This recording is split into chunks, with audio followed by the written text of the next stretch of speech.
So there's Eddie, and that's Bean.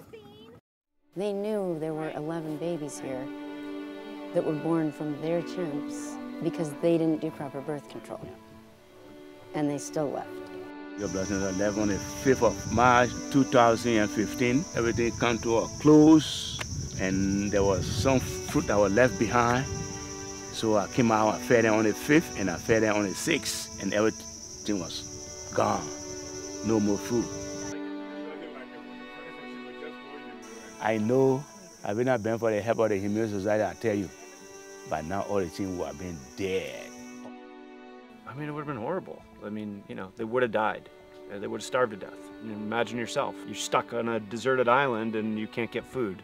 You'd be desperate. It'd be an awful, awful way to go. And these guys, they don't even, you know, the chimps don't even know, they don't know why. They've been used to Joseph and the other guys coming out every other day to give them food. And so all of a sudden they'd be like, waiting and, you know.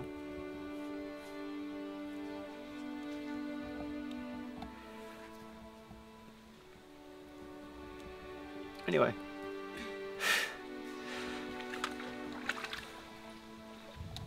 You know, you see Bullet and Samantha. Usually when I go out, I don't think about it. But the other day I was just looking at those guys and thinking, man, thinking about what would have happened, you know. They would have just died. What New York Blood Center did is cruel, you know, and there was just no need for it.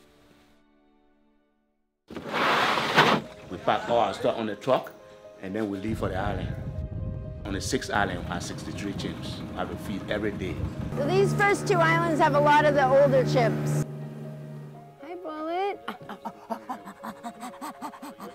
These chimps who we're seeing every day today, like Samantha, like Bullet, like David, like Mabel, some of the really older chimps, you just think, can't believe they're here to begin with after going through all of the research.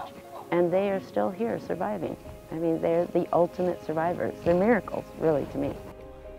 Being able to have the comparison of when we first went out, because it was almost as though all the chimps were the same in the sense that they were all desperate. They all ran up to the boat.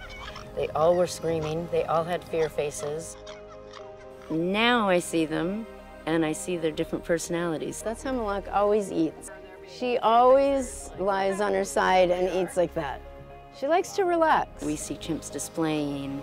We see chimps grooming each other, and they can trust in humans, finally trust in humans, that they are going to come and do something good and nice and kind and loving to them. That's a really yummy food grunt. New York Blood Center created the situation. They took them out of the wild, they started a breeding colony, and they created the situation that these chimps are in. The least they can do is support them. They deserve it, you know, they deserve to be cared for. If New York Blood Center can hear me, they should be sincere, generous, to see what they can do to give some money to the Humane Society to support these chimps. I think it would be better. I do say New York Blood Center still has an opportunity.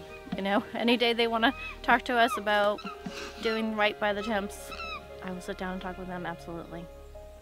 They have the opportunity. I really hope they take it.